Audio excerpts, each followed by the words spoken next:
चिंतामणी महाराजांची भेट. श्री तुकाराम महाराजांची कीर्ती गावोगावी पसरत चालली होती. कुठून कुठून लोक त्यांच्या दर्शनासाठी येत असत. त्यातच असाही एक चमत्कार सांगितला जात असे की प्रत्यक्ष पांडुरंग व तुकोबा एकत्र बसून भोजन करतात. त्या काळात पुण्यापासून जवळच चिंचवड नावाच्या गावी गणपतीचे एक प्रसिद्ध असे स्थान होते. महासाधू मोरया गोसावी यांनी ते स्थापन केले होते. त्यांच्या गादीवर त्यांचेच सुपुत्र चिंतामणी महाराज हे सध्या विराजमान होते. त्यांचाही परमार्थ क्षेत्रातील अधिकार मोठा होता.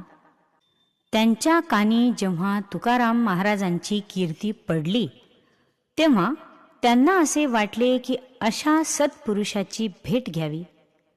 मग त्यांनी एका मनुष्याकरवी श्री तुकोबांना भेटीस येण्याचे आमंत्रण दिले.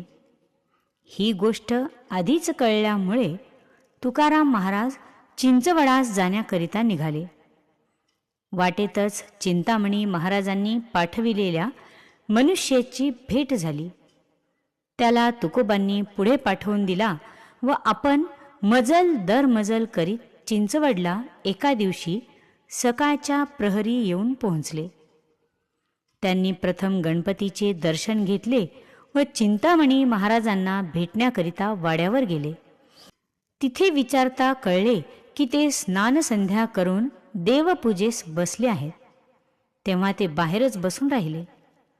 आत पूजा करीत असताना एकाएकी महाराजांना बागेतील अव्यवस्थेची आठवण झाली व त्यांनी मनाशी विचार केला की पूजा आटोपल्यावर माळ्याला बोलावून चांगली समज दिली पाहिजे. नंतर स्वस्थपणाने पूजा झाल्यावर 2 घटिकांनी ते बाहेर आले तेव्हा तुकाराम महाराजांनी उठून साष्टांग नमस्कार केला. आपले नाव सांगून निरोप मिळाला म्हणून भेटीस आलो आहे असेही सांगितले. श्री तुकाराम महाराजांना ध्यानात ठेवून महाराजांनी उलट नमस्कार न करता पण मोठ्या प्रेमाने विचारले की तुमचे येणे केव्हा झाले. तुकोबांनी उत्तर दिले, पूजा करताना मध्येच उठून तुम्ही बागेत गेला होतात तेव्हा आलो. ही मनातील खून पटताच महाराजांना आनंद झाला. मग ते म्हणाले की आता वैश्वदेवाची वेळ झाली आहे. माध्यान्ह काळी आमच्या पंक्तीचा लाभ घ्यावा अशी इच्छा आहे. त्यावर अवश्य असे तुकोबा बोलले. मग जेवणाची पंगत वाढली. तुकोबांनी महाराजांना सांगून आणखी 2 पाने वाढून मागितली. त्यावर त्यांनी विचारले की ही जास्तीची पाने कुणासाठी. तेव्हा तुकोबांनी उत्तर दिले की माझ्या देवासाठी 1 पान व तुमच्या देवासाठी दुसरे आहे. तरी तुम्ही आपल्या देवाला जेवायला बोलवा. चिंतामणी महाराज बोलले की ठीक आहे. त्यांनी हातात पाणी घेतले व गणपतीचे ध्यान केले आणि गायत्री मंत्राने पानावर प्रोक्षण केले. पण त्यांना ध्यानात गणपतीचे दर्शन मात्र झाले नाही. त्यांनी डोळे उघडले तेव्हा तुकोबांनी विचारले की गणपती तर मंदिरात नाही. तो आपले स्थान सोडून एका भक्ताने बुडताना हाक मारली म्हणून समुद्रावर गेला आहे. तर तो ध्यानात तरी कसा येणार. आणि अशा स्थितीत तुम्ही नैवेद्य दाखवला तो कुणाला. पुढे तुकाराम महाराज पुन्हा बोलले की माझ्या म्हणण्याची प्रचिती पाहावयाची असेल तर घटकाभर थांबून वाट पहा. असे ऐकून महाराजांना मोठे आश्चर्य वाटले. पण ते स्वस्थ राहिले. जरा वेळाने त्यांच्या दृष्टीसमोर मंगलमूर्ती प्रगटले पण त्यांचा पितांबर मात्र भिजलेला होता. तेव्हा तुकाराम महाराजांनी सांगितले, आता तुमच्या देवाला पंक्तीत प्रत्यक्ष बोलवा म्हणजे त्याच्यासोबत आनंदाने भोजन करू. त्यावर महाराज म्हणाले की अहो, देव शरीर धारण करून कसा येईल. त्याला नैवेद्य दाखवला म्हणजे त्या सुवासाने त्याची तृप्ती होत असते. तुकाराम महाराज बोलले की जर गणपती आमच्यासोबत जेवणार नसेल तर मीही जेवणार नाही. असे जर होणार नसेल तर उपासनेचा उपयोग काय? मग तर आजवर केलेली उपासना निष्फळच म्हणावायला हवी. यावर चिंतामणी महाराज निरुत्तर झाले.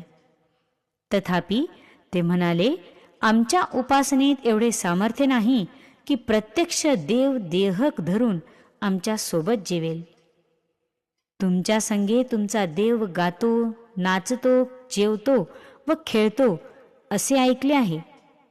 तरी वैकुंठनाथ व गणपती या उभयतांना तुम्हीच बोलावून आणा. तुकाराम महाराज म्हणाले की यात काय मोठे अवघड आहे, तुमच्या कृपेने तसेच घडेल. मी गणपतीला इथे आणीनच आणीन. आणि तुकारामांनी सत्वर 2 अभंग म्हणून गणेशाची स्तुती केली. त्यावेळचे अभंग असे आहेत. चिंतामणी महाराजांना विनंती केली, चिंतामणी देवा गणपतीसी आणा, करवावे भोजना दुजे पात्री. देव म्हणती तुक्या एवढी कैची थोरी, अभिमाना भीतरी नागविलो. वाढ वेळ झाला शिळे झाले अन्न, तटस्थ ब्राह्मण बैसलेती. तुका म्हणे देवा तुमच्या सुकृते, आणीन त्वरिते मोरयासी. तरीही गजानन प्रगटले नाहीत. तेव्हा तुकाराम महाराज हात जोडून म्हणतात, वांझ्या गाई दुभती केल्या ऐसी ख्याती, ऐसे न मागे तुझ चरण दाखवावे मज. चातकते पाखरू त्यासी वर्षे मेघधारू, पक्षी राजहंस अमोलिक मोती त्यास.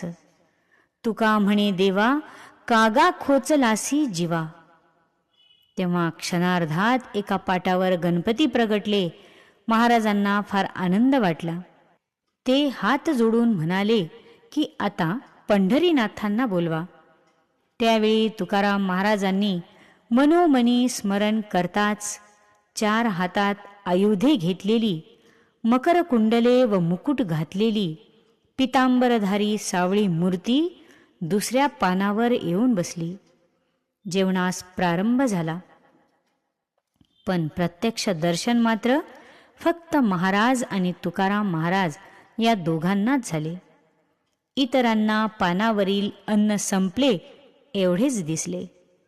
मग जेवण झाल्यावर मुखशुद्धी घेऊन व दोघांचा निरोप घेऊन देवमूर्ती अदृश्य झाल्या. चिंतामणी महाराजांनी तुकोबांना आलिंगन दिले. नंतर महाराजांचा निरोप घेऊन तुकाराम महाराज देहूस परतले. धन्यवाद.